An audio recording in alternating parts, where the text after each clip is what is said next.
Okay, sorry about that. So, as I'd said before, what really gets lost here is the layers of history that the other cities around the world, like Rome, have on these places, and it's this what I call the cinematic resonance of a place that makes it that much more difficult to develop in places like Dubai. And what we've tried to do to try and encourage that is to build a mythology, to try and come up with ideas for projects that seek to expand an idea beyond just the site, whether that's physically or whether it's a social idea or a financial idea or some sort of societal incentive, to try and create some kind of an infrastructure in terms of the narrative or the mythology of the site. So I'm going to just show you two projects to give you an example of this and how we've tried to do this. The first one, as we're looking at it, is in Dubai. This was a project that was commissioned by Sheikh Mohammed. It was a government meeting hall, and they gave us a site, a singular site, with instructions to put up a building, a pavilion of some sort on the site, and that was it. And what we did was we went back and we started to look at how this site and how this project, because of its prominence programmatically, could help to create some kind of a structure or infrastructure for the planning in Dubai. Some of the projects that we found worked nicely in terms of our grid were some of the current prominent and future prominent projects of the city, most notably the Emirates Towers, which has become very well known in Dubai. You always see those photographs of the Emirates Towers with the two towers sticking out of the clouds. The new Dubai Business Bay, which has the Burj Dubai, which will be the new world's tallest tower. The Dubai Opera House, which Zaha Hadid is doing. And the World, which is the latest offshore fantasy. So what we did was we actually started to create, the site itself was more or less in this region over here. You have the Emirates Towers in this zone over here. The new Opera House is going to be more or less over here in a new landfill along the Dubai Creek. We also have a good opportunity here to connect the various elements that make up these, this linear course of programmatic elements. We have a pinnacle piece here, which I'll show you what we proposed for that. We also wanted to connect the elements of the Dubai Creek, Sheikh Zayed Road, and the Gulf. So we came up with this idea of a very formal strategy along the lines of the mall in Washington. As we were looking at a government meeting hall, we wanted to actually specifically make this quite formal. So we set up an infrastructure, and along this very formal linear infrastructure, we set up a series of events that could happen which would lend itself to creating some kind of a narrative or mythology along this great axis. Starting off here, we put in what we call the Sheikh Rashid Memorial Park. Sheikh Rashid is the previous ruler of Dubai and the UAE. The site itself was over here. Of course, the Emirates Towers, and we used an outcrop along the coast, which we were then proposing to be the Sheikh Maktoum Memorial Sun Tower.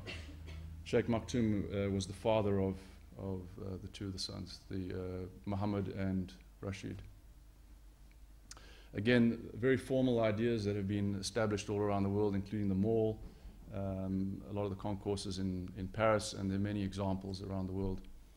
So as a summary of how that fit into the landscape formally, again, you can see the Opera House, the public park, the actual meeting hall itself, Emirates Towers, and then looking out towards the world, which you can see the underside of here, is the Memorial Sun Tower.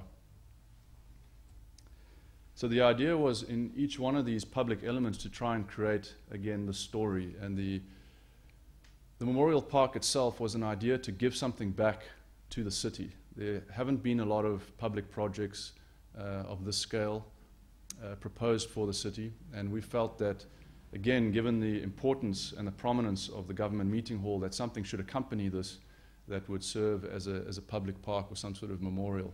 Inside the park, we had proposed a series of events from an aquarium, research laboratory, a series of landscaped elements. We worked with Kate Orff out of New York. She's a landscape designer. And you can see some of the images that we had actually presented to the government with regard to that. They were very enthusiastic about the whole idea, and we're in talks with them at the moment in expanding some of these ideas. So this was the Memorial Park. We then, on the pinnacle, as I said, created a tower. This is a tower that we'd actually proposed previously for another project that hadn't gone ahead, but the principles of the tower, which embody this idea of the tower formally leaning into the sea and it's forward-looking, really represented well what we were trying to communicate with this particular memorial. Another view of the Sun Tower. The tower itself acts as a literal sundial, so we were playing a little bit into their hands in terms of literal objects. The space itself, we expanded well beyond our site. We decided that if this was going to be a significant landmark that one would actually see from the sky when one is coming in through the airport, that it needed to take on a lot more space with the opportunity for the public to look at it from a distance. So we flooded the site effectively and built the elements around a central hub and stretched out a number of other programmatic elements to create a more interesting and variety of experiences on the site. You can see to the left, the tall beacon is the Burj Dubai and the Emirates Towers on the right.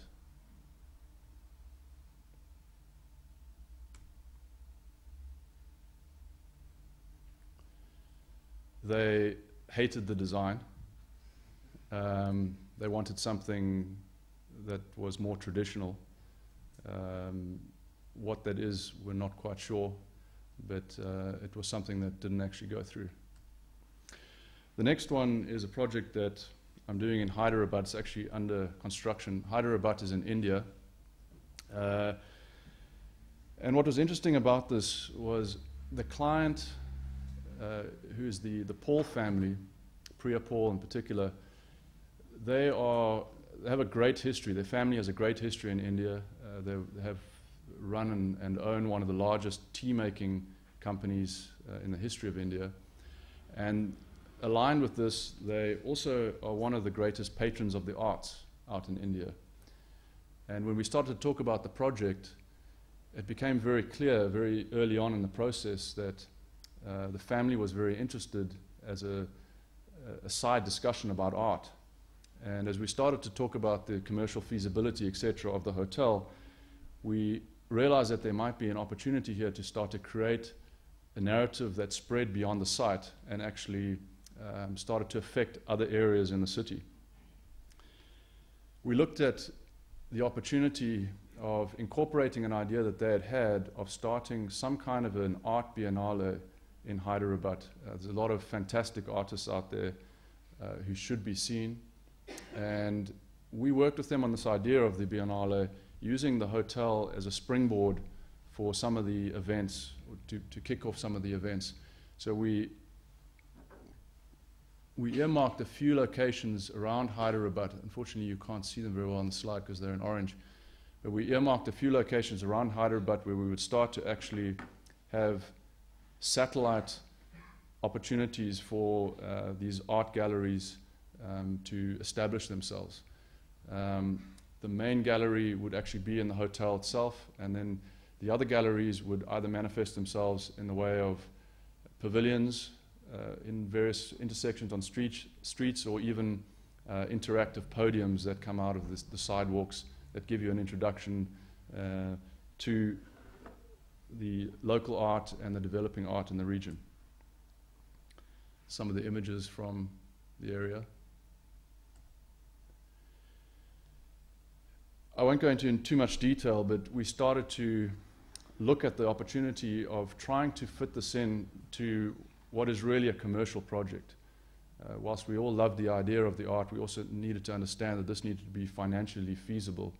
So we started to field a lot of ideas with them about how exactly we would fit this in creating this narrative about the art that could actually draw people to the hotel. And these ideas began to lead us to a lot of artists in the area. Ravinder Reddy in particular is the artist you can see on the bottom right, just off to the side with the heads. Ravinder does a lot of these types of things, absolutely beautiful sculptures. And what we wanted to do was take a lot of these pieces en masse and create sculpture gardens with, say, 20 of those busts. Again, this is actually the slide where we started to look at the other locations. The city actually granted us the use of adjacent lands to expand the art collection. And so you can see in the bottom diagram how the art collection actually started to spill out of the hotel and into the surrounding grounds, and of course then into the city itself. The creation then of the form of the building firstly was created through the pragmatism of what needs to happen in terms of a hotel, but the actual skin started to take on the design lead from the local artisans and the local artists. Hyderabad is very well known for its gems and its jewelry making and craftsmanship, and so we started to talk to a lot of the local artisans working in metal about the inspirations and the form making that they're involved with. Textiles as well formed a very integral part. This is a view of the pool. So when we looked at the actual skin, the environment obviously was something that we looked very closely at.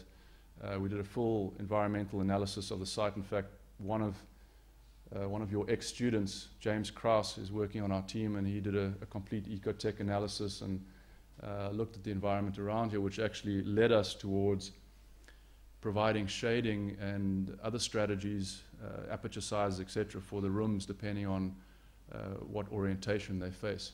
So married with that and the idea of craftsmanship and the idea of creating this jewel-like exterior, we came up with this facade system. So believe it or not, it looks very random in its organization on the exterior, but that's actually a product of a lot of the ecotech studies that we did. We've done extensive testing on the actual mock-ups themselves. There's actually a full-scale mock-up that's going to be up in Thailand next month that we'll be looking at. So it's a very exciting facade. We're using stainless steel, as it is one of the most sustainable materials, particularly in the region.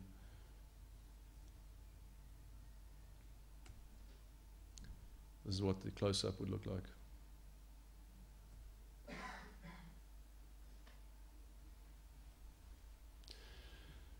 The last project and the culmination of this is a project that I started about 2 years ago in Bahrain. It started off with the client coming to us wanting to have an iconic tower for the Four Seasons.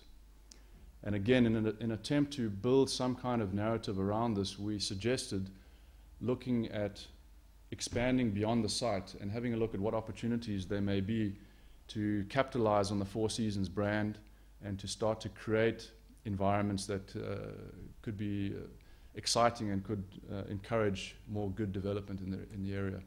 This was the very first sketch that we sent them, which was an idea about marrying the idea of an international, almost James Bond-like hotel with a very ecologically based resort.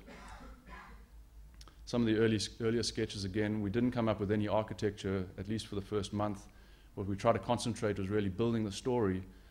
And in building the story, what we looked at were particular environments that the end user would be experiencing inside the development. It's a secluded pool.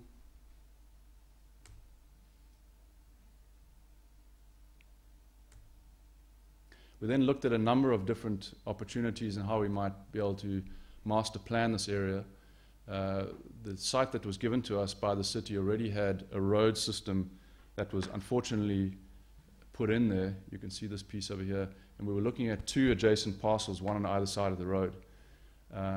These were already set. They were tax lots. They couldn't be changed. But we were lucky enough to persuade the powers that be that the two lots should try and merge together to avoid having this scar or this highway cut between the two of them. So we then started to again look at other opportunities to try and provide a more inclusive environment that could sustain some sort of micro environment inside a bay. This is the studio in New York. One of the only requests that our client had was that he wanted to have the Four Seasons Tower be the centerpiece and the generator for all the subsequent development in the area. We were a little bit against this initially because, again, the pebble drop or the concentric circle is a very literal point of departure. We were trying to steer clear of any kind of obvious geometric starting points, again, focusing on that idea of a more organic transformation of a master plan over the years. So we then started to try and deconstruct those circles. So we put in a series of hierarchical axes, the first one connecting visually the mainland with the Four Seasons and then out to sea, and that is this connection over here. The secondary one was a few months later. The financial backer for the project, Arcapita Bank, decided that they wanted their headquarters building to be on the project as well. And whilst they understood that a tower would be too competitive with the Four Seasons, they wanted an equally prominent building because it would be their new rebranded headquarters building. So what we did was we put it on another axial move within the master plan to give that prominence and provide a lot of space around the building. That then led us to a strategy whereby we set up a number of iconic buildings within the project, being careful to keep the density of the iconic projects low so that we could have enough background buildings to offset these. One of the guiding principles in establishing the iconic pieces was to leave enough space around each of the projects so they could be viewed from a distance. And then that was infilled with a number of other background buildings, about 75% residential, the rest commercial, retail, civic, etc.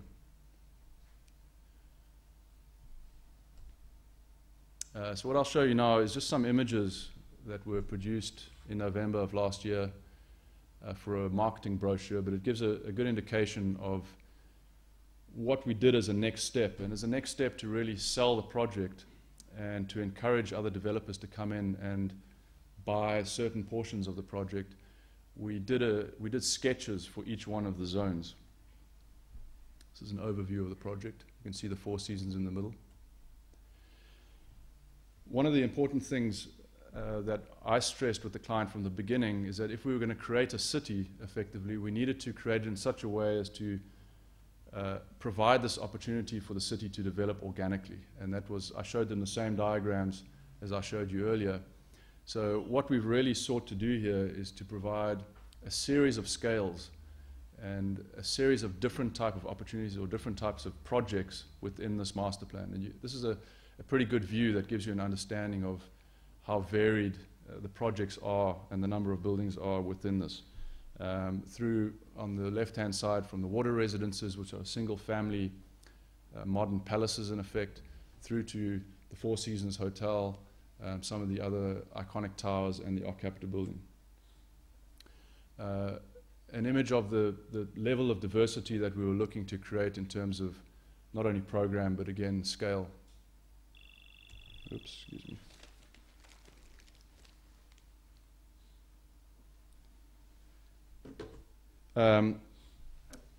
Again, very briefly here, the zones. Once the master plan was actually laid out, we then, for simplicity, broke it down into zones. The idea that the client has here is that he will develop a number of the zones within the master plan, but the intention is to actually sell off a number of the other zones to hand-picked developers who they will negotiate in keeping up with our master plan guidelines and keeping within the general framework of the master plan. This was an early view of the Four Seasons. The Four Seasons Tower was an interesting brief. What they wanted was a 30,000 square meter hotel building, but they wanted it to be 300 meters high. So it caused a bit of a problem initially because obviously a 30,000 square meter building is only, with the base probably only 30 floors high. So, and about 100 meters. So what they were looking at, what we proposed, was this idea of a sky pod that would have the spa, restaurants, etc. We call it the Horizons Restaurant. The building as well is oriented and designed in such a way as to mitigate the effects of a very extreme solar environment. So you'll see that the two sides are bookended by solid piers, and those piers extend beyond the face of the glass, which actually help to protect the actual hotel rooms and the spaces inside there. This is another view taken from the district center. The piling on this building is now complete. I actually have a photo that I'll show you in a second. You can see the plan on the right-hand side. The cores, again, are in these two side bars moving up against that solid wall, protective wall. This is the view of the spa from up above, looking out onto the Gulf. When you're working with an operator like the Four Seasons or the Ritz-Carlton, a lot of what needs to be done from an architectural standpoint is to convince them that experientially their hotel will be special. It's very much a part of their brand, it's a part of their business structure, their business plan. So a lot of the visuals that you present up front need to take you through a typical guest experience. It's the pool at the back behind the main lobby. The next building is the Arcapita Headquarters. Again, the clients at Arcapita are probably one of the most forward-thinking and accommodating clients that I've ever had. They literally gave us carte blanche to do what we wanted within reason. The only stipulation that they had was their office space needed to be very regular in its flexibility, and looking at that, we gave them a very scientific and pragmatic response in giving them an extruded rectangle. So from the extruded rectangle, we wanted to try and create something that was a little bit more interesting and had some drama at the base. And what we ended up doing diagrammatically was actually lifting up the landscape and creating these lobbies underneath. There's actually two lobbies for separate entrances. The building itself, again, underwent extensive ecotech analysis and environmental analysis. We work with Ribka out of Canada, who have a department specializing in sustainability. And a lot of the technology in this building is actually in the double skin wall on the perimeter. We wanted to create a building that was a glass building within this climate that hadn't really been successfully done in the past. There had been an attempt in Abu Dhabi with the Adia building with another designer, which met with mixed responses. So view inside the lobby. Something dramatic, something different. Even though it's a bank, they were leaning towards trying to encourage something that looked more like a hotel lobby. So we gave them something with a little bit more form. There's also a mosque that is offset outside. It's a view of the interior. And this is the exterior view from the bay, or looking from the Four Seasons back at the building. Again, this building is being constructed in tandem with the Four Seasons.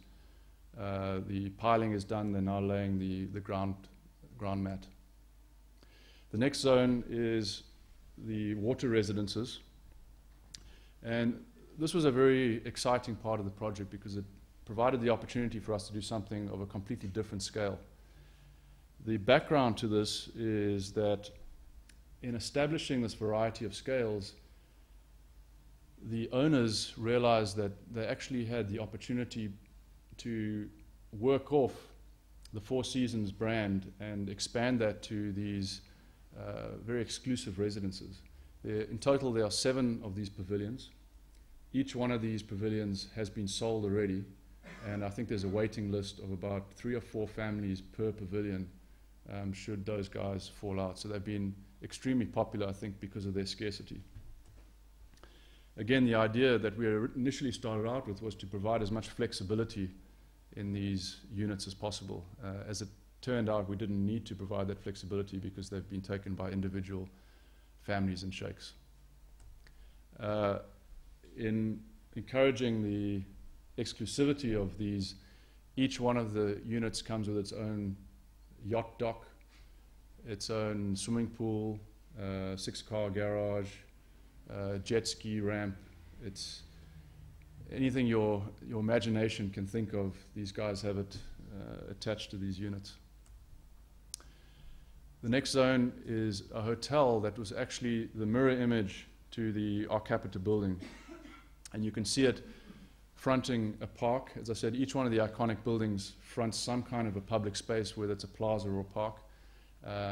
This hotel fronts the park. We don't have an operator yet, although there are a number of operators that are looking at it, including Bulgari. But again, creating simple ideas that can be marketed. There's a view of the exterior, using a lot of frit and mashrabiyah, which are the shading devices used a lot in the region.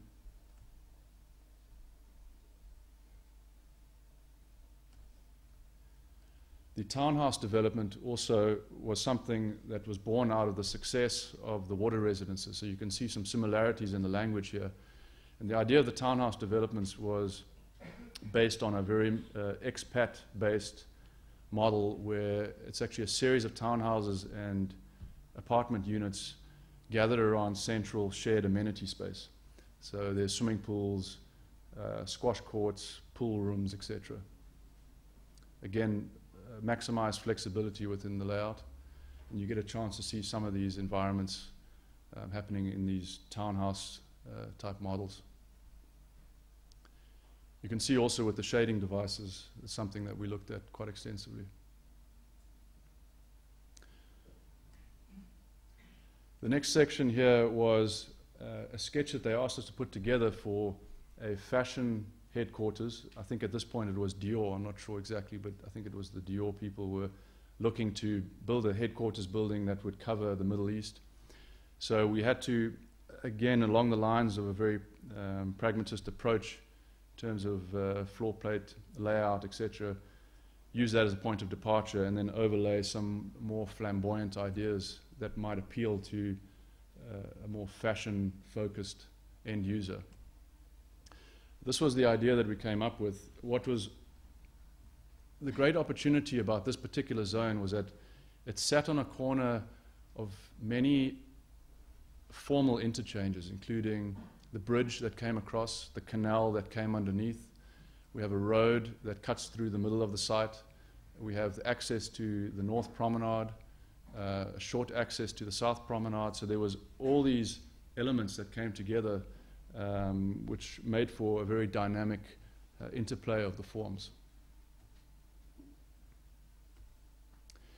The courtyard as well, what in discussion with the programmers and the guys from the fashion company, they were looking to create something which focused on an outdoor space that's almost built as an interior space. So you'll notice on the left-hand side and the right-hand side, those alto vase-looking structures are actually large chandeliers. And we were working with some glass manufacturers to see how we would actually build those. But at night, those would be lit up and the whole courtyard would be very active. It's surrounded by a series of restaurants. This pattern that you see permeates the various surfaces within the courtyard, so it feels like a wallpaper. And they were very excited about this idea. Quick look at the tower. Again, a lot of the cutouts and the pieces in the tower are based on the programmatic responses. The next section, or the next zone, is what they call the district center. The district center was intended to be the civic center of the project. So this is where the medical offices would be, the post office, government offices, etc. Given the significant size of the project at about 1.5 million square meters, the project itself really needs to be equipped with all aspects of a typical small city.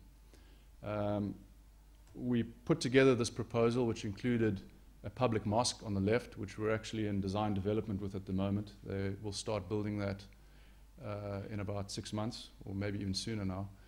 And the rest of the forms that you see on the right were the start of an infrastructure of this district center, which started to talk about creating indoor-outdoor spaces, something that historically has been done in the Middle East, but over the last 50 years with the advent of air conditioning, people have really turned their back on the environment and created a lot more introverted buildings. So our client really wanted to make an emphasis to try and encourage more people to be outside during the cooler months.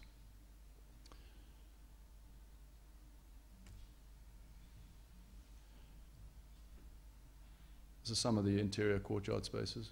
Again, the mosque is something of a pet project. We were lucky enough to make an impression on the client with this particular image and some of these images. So they've actually asked us to do the mosques. There's 3 mosques in the project. And the mosques they see as catalysts for visual catalysts to allow the developers to get a good sense of the scale and a good sense of the place that's created around these particular pavilions. It's a brief interior, what we're working on at the moment. It's very underdeveloped.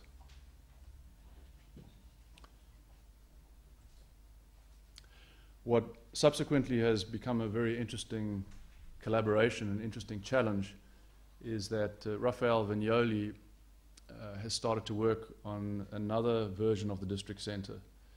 The project was bought by a developer called Capita Land, who's based in Singapore, and they've been working with Rafael for the past 4 months in coming up with the concept design for that project. For me, this was a great opportunity to start to look at deforming what we had created in the master plan. Again, this idea that other people come in and inject their influence into the master plan to start to create this more organic end product. The hope that I have is in 20 years' time, when I come back, that this plan will look completely different and it would have been influenced by the changes in the economy and the required user areas within this master plan. I think this is the last zone, is a commercial tower with a hotel on the top. So again, providing programmatic opportunities up above. Drama certainly seems to sell very well in the Middle East, and that's a lot of what's driving these dinosaur worlds and freedom ships is this type of drama. But I strongly believe that there are other ways to create drama through interesting structural techniques and formal resolutions. The last few slides are a little bit about the actual construction, what's going on site today and where we are on site today. Again, this is a view up above of the project. This is a new development that's also under construction. You can see the landfill coming up here, and we have our development up to that corner. This was, I believe, as of September last year. The first move that they made was to really outline the 4 seasons. The 4 seasons is the phase 1, along with the Arcapita building. Then, through a series of images that I pulled off the website, I put together this series. The website's actually very interesting. They have a series of webcams positioned around the site on some adjacent towers. And there's actually an interactive mode that you can go into, and you can actually zoom in on the webcams and move them around and have a look. And they do a snapshot at various times of the day, and they keep a database on the website of how the project has been progressing. The idea is at the end they're hoping to make some sort of movie or documentary about how that how that actually works.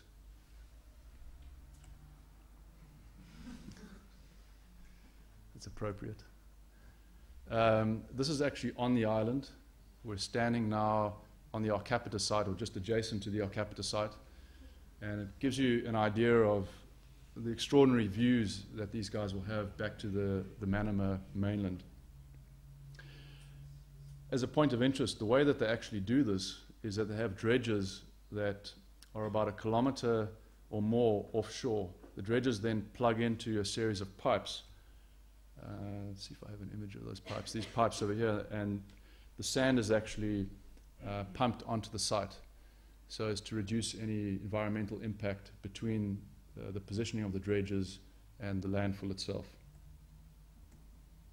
Once they get to the land, then the sand is actually redistributed through these throwers, and the throwers then take the sand obviously out, and it's moved around through the front-end loaders. So again, an older photograph, you can see more on the right. On the left is another development going up at the moment called Bahrain Financial Harbour. This is a little bit more recent. You can see the Four Seasons Island is the disc in the middle, and the other crescent is the development of where the district centre and others will be. This is October.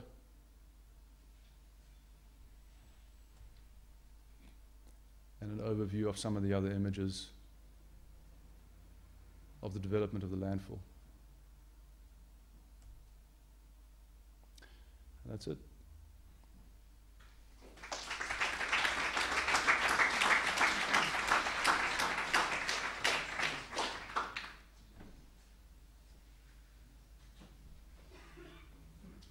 Questions or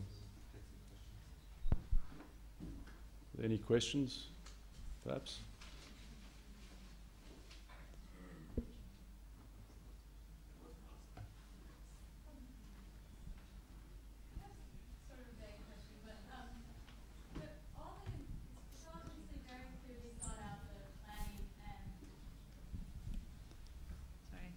It's obviously very clearly thought out, and all the images are very beautiful, and it's really nice architecture and very formal.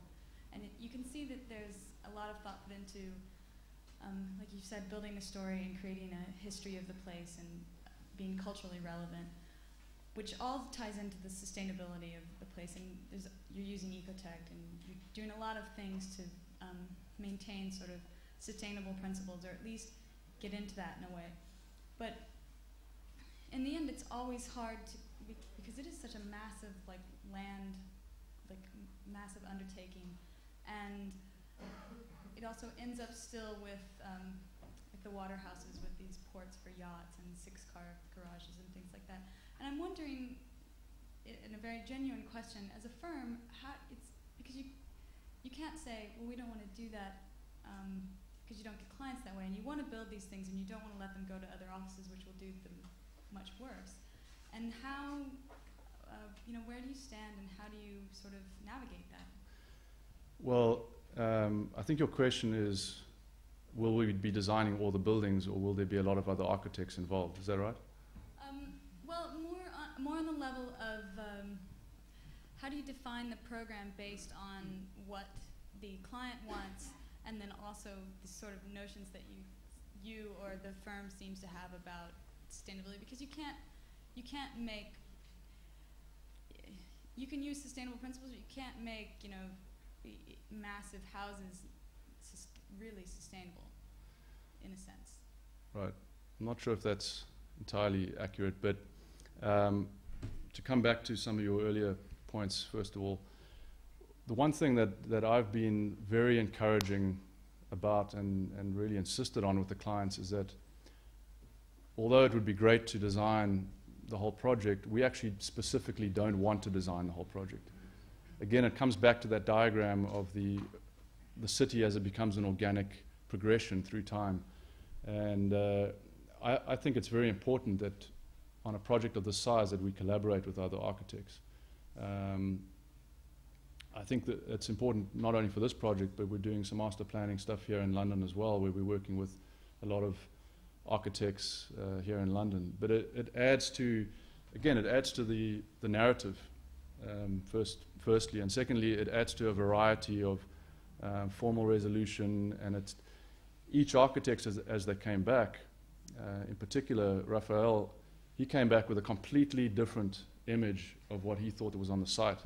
And initially, everyone threw their hands in the air, but in reality, it was a great thing, because it was exactly what we needed in really messing up the master plan, as it were.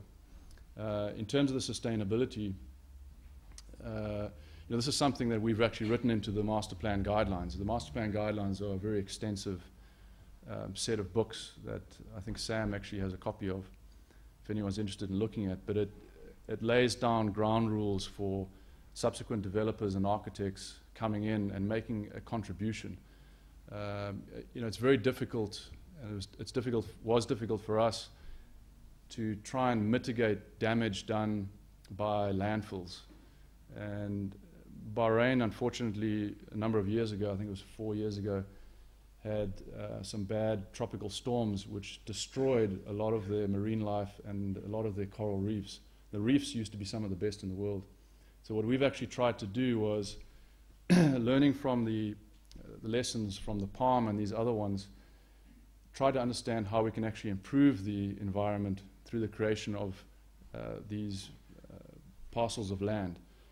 Things like mangrove swamps, as odd as that may sound, sea grasses, etc., flourish in areas where one creates smaller alcoves of space within a landfall. So at the moment, along a pretty much blunt edge of the current promenade of Manama, there's very little that encourages the regeneration of the marine life that's been killed. So we've been working with a lot of sustainability and marine biologists to try and create opportunities around the perimeter of the site to encourage the growth of some of these species.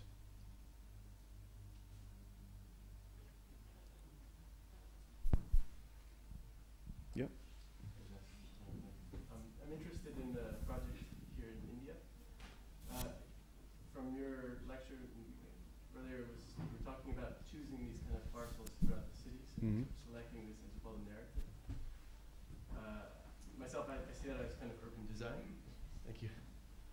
And I'm very curious on how that process works, how you select these parcels, and at what level are you actually conscious of the kind of design of this? Yeah, it's actually quite an uncomplicated process. Largely the selection of the parcels were based on the fact that our client owned those other parcels. So it was a fairly unscientific way of establishing those. But the good thing about them is that they had a good offset from one another. So it was an opportunity to spread them out rather than them be concentrated in any particular area. The design of those we still are moving on to, but will involve a range of either small pavilions like ticket offices through to other galleries which might be donated by financial institutions, down to, as I said, cornerstones in roads, singular artistic ideas along the roads, much the same as, for example, Robert Irwin did in Deer in New York.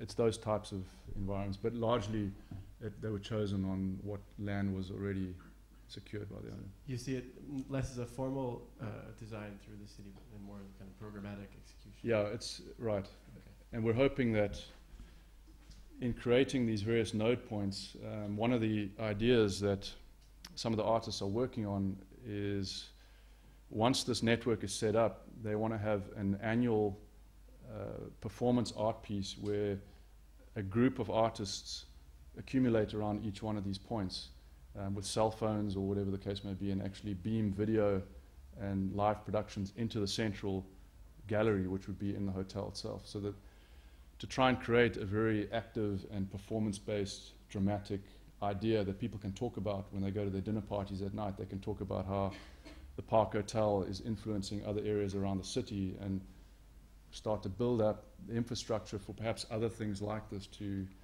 develop around these small node points.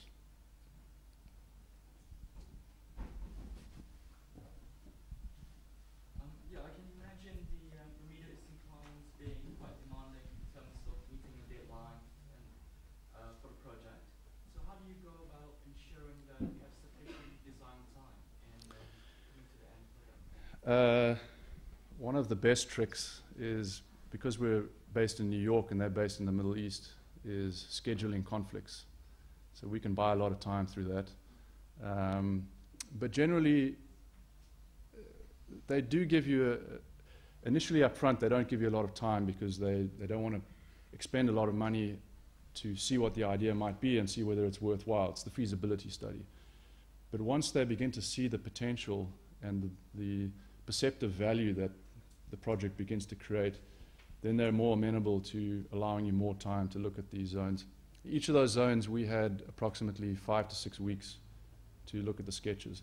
The master plan as a whole, we had around 6 months to put that together with the design guidelines and traffic principles and this type of thing. So there was a good amount of time, and we're continuing to work on that now.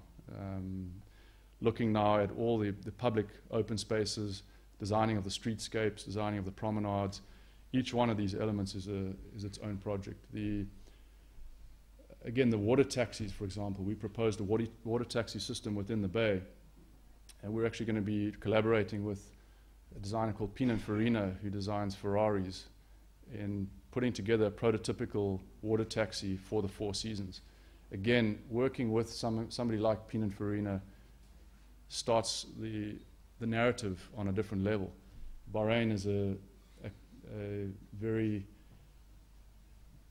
crazy Formula One place because of their new Formula One track. So someone like Pininfarina collaborating on something like that creates a lot of buzz. Sorry, I'm just going to ask this question because I've got the mic and I'll pass it back. The mic rules. I think what's really interesting about the work that you showed today is how it sort of it reminds us of a more general phenomena that's taking place in the Middle East, which is this almost like endless, infinite appetite for spectacularity, and for sort of the incredible proliferation of the iconic, and I think there are kind of two interesting effects here. One is that you, as an ostensibly, corporate firm, are forced and quite successfully produce, increasingly iconic and spectacular buildings. And it was interesting that you said, that one of the first ones, the government meeting room, kind of failed because it looked like a kind of classic modernist glass pavilion, Right. And that didn't work. But, things like this, and there was a lot of projects where incredible, sort of articulated skins, which obviously play with the sort of history of Islamic ornamentation.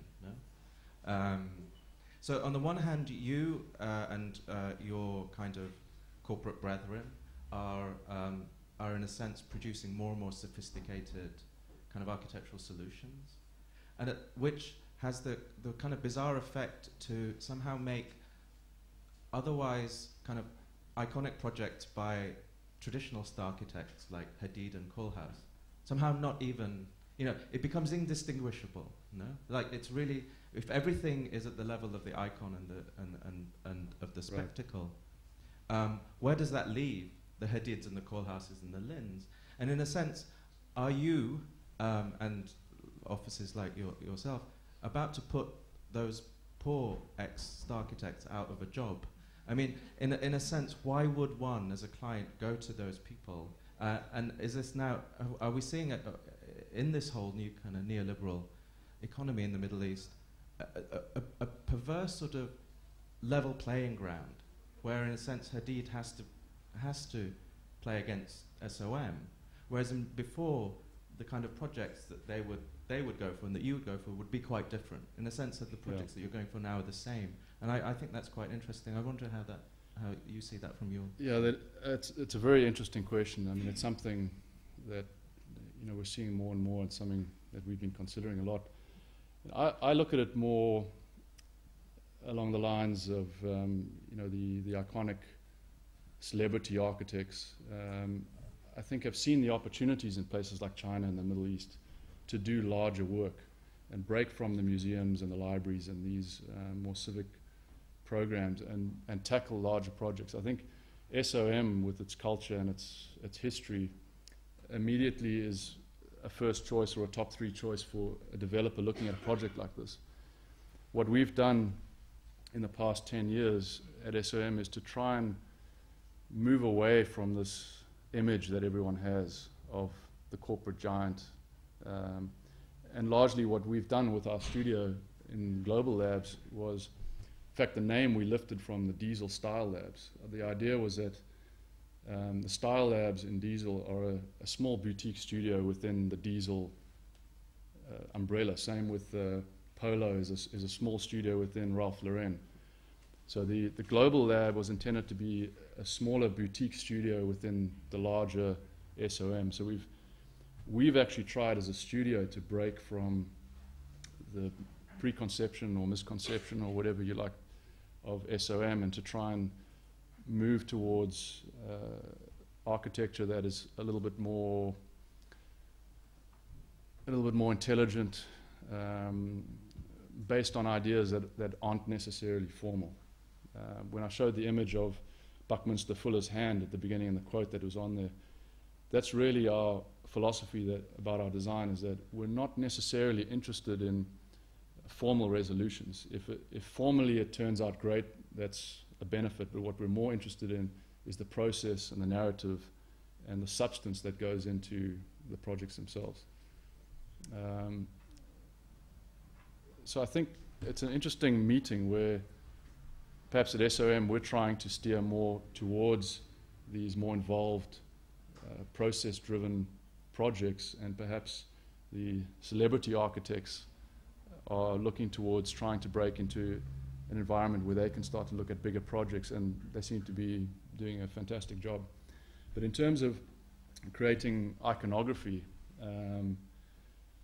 I think one of the best architects right now out there is David Chipperfield, because he's not necessarily doing outwardly iconic buildings. What he's doing is perfectly crafted, beautiful buildings. The same with David Ajayi as well.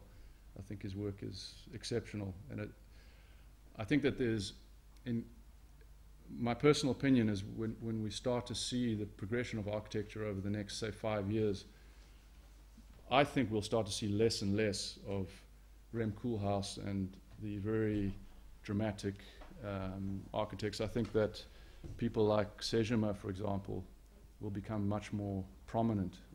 With her work is very understated, very quiet, but it's crafted, it's beautiful.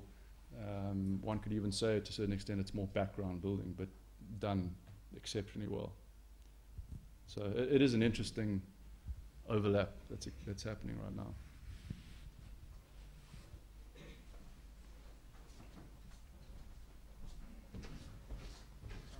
I would like to bring the discussion back to, I guess, something related to the first question.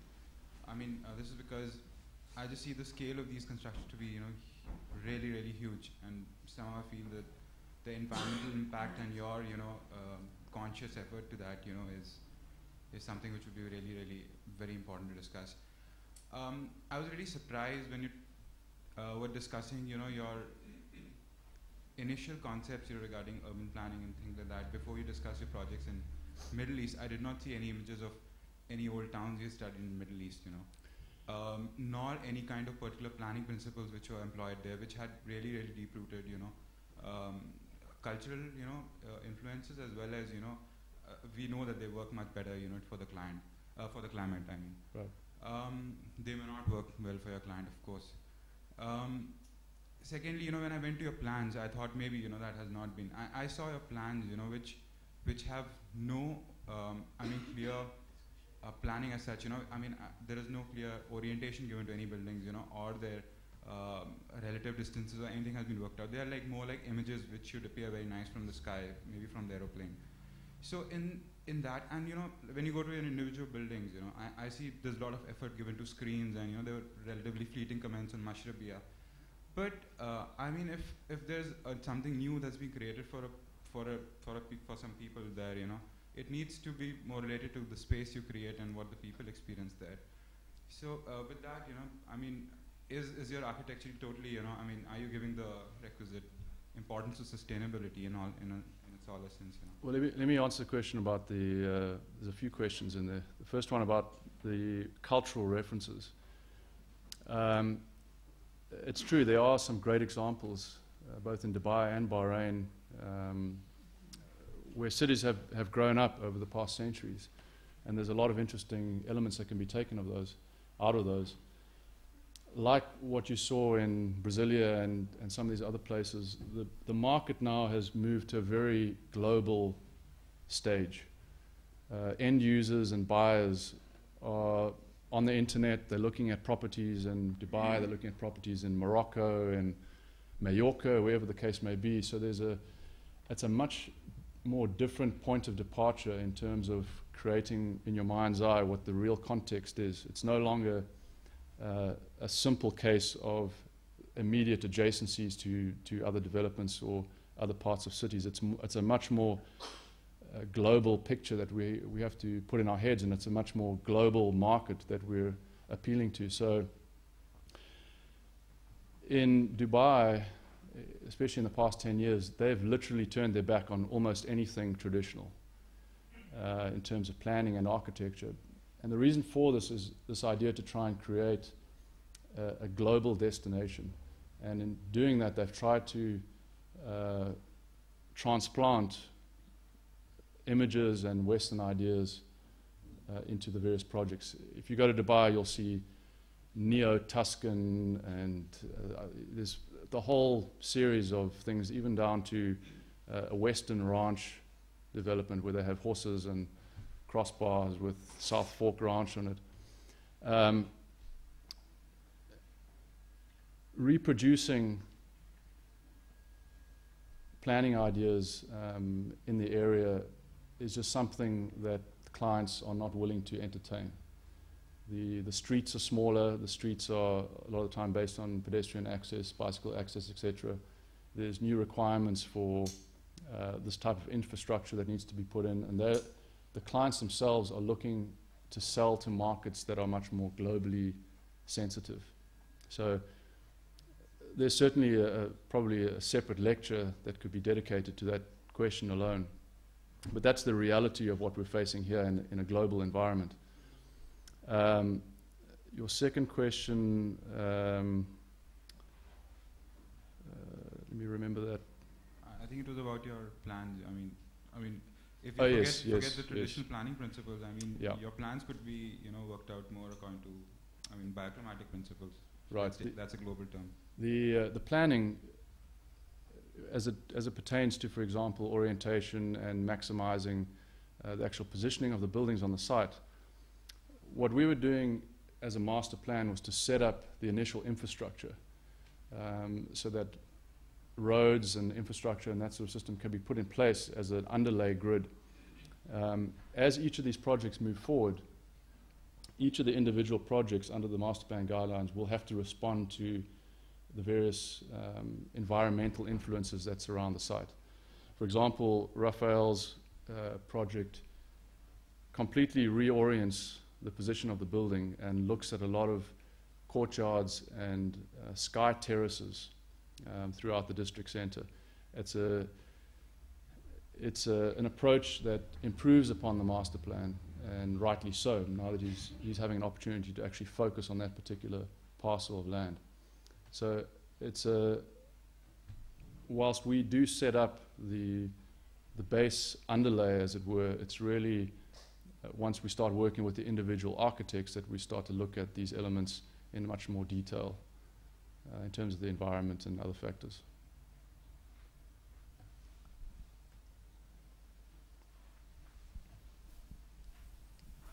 Just putting the cultural references aside, I would like to know whether this project is very unusual within SOM and perhaps within a wider context than SOM. And my second question is whether... I'm sorry, can you just repeat that first part? Yes. Is this project very, say it's a Bahrain project, very unusual within SOM and perhaps within a wider context than SOM, putting aside the cultural references? And also, I would like to know your views regarding the effect of this economic bubble climate on quality, and whether you think actually it's a factor which increase quality, or whether it is in fact, creating problems for you as architects? The first question regarding SOM and the project within SOM, I think that you'll find over the next few years that the projects in SOM are changing dramatically. The quality of the projects, I believe, are getting better, and they're becoming much more diverse. We're making a conscious effort not to concentrate on super tall buildings or offices or whatever the case may be. They seem to come to us, but we're not actively pursuing those. Our goal is to diversify the types of projects that we're doing, and in many cases collaborate on as many levels as possible to make the ideas a lot richer. Your second question, it's about quality and economic bubble. Right. I believe, unfortunately, that this massive boom in the Middle East has produced a glut of very low quality product.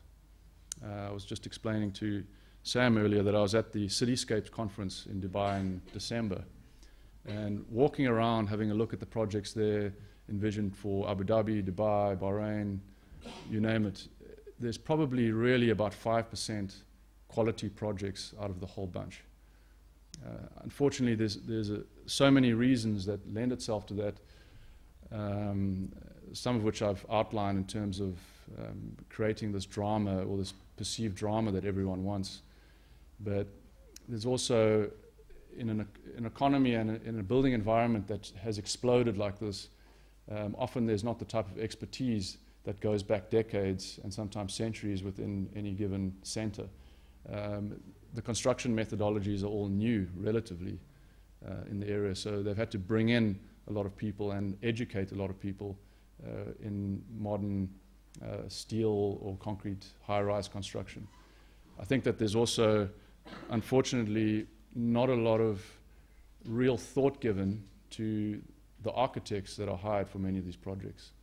A lot of architects out there, a lot of young firms are representing themselves as being able to do this stuff, and given how quickly the projects need to be done, there's very little opportunity for these clients to go out and do any background checks. So the projects are happening very quickly, and quality is definitely sliding, or it really has from the beginning. I'm often asked about the sustainability in terms of the economic sustainability of the area. This is something that's completely dumbfounded everyone. People have been predicting the demise of the building boom in Dubai and the Middle East for years now, and it just keeps looping over and over into the next cycle. It's almost got to the point where they've hit a critical mass, which has given them so much development form that it now has become a bona fide destination. And that's the irony of all of this, is that eventually Dubai will perhaps become one of the most organic master plans out there, because there is literally no rhyme or reason behind the urban planning in the city. So everyone's planning the individual sites individually. So in 50 years, 100 years from now, we will truly see a quilt of a patchwork quilt of buildings and projects that will make up a random pattern.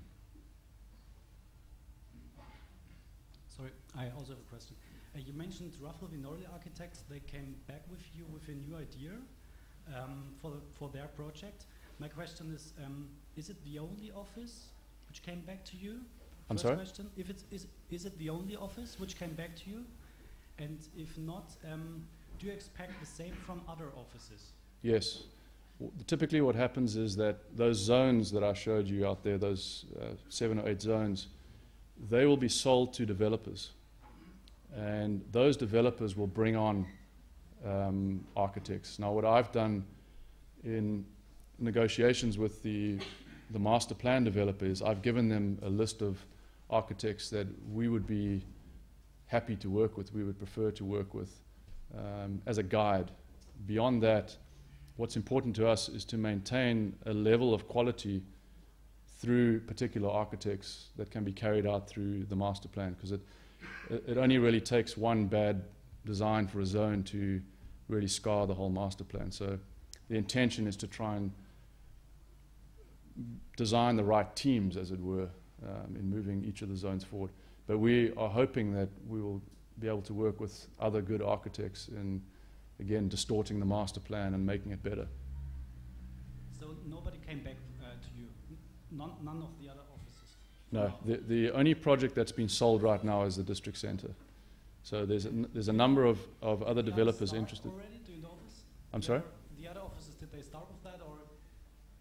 No, none of the other zones have been finalised in terms of the sales. There's interested developers in all the other zones, but they haven't been legally appointed, in which case we won't start working with their architects until such time that they legally purchase a site and appoint an architect. Okay, I would suggest if there are any further questions, we can probably catch Michael upstairs while he's having a drink and then complain to him or question. Okay, thank you very much. Thank you.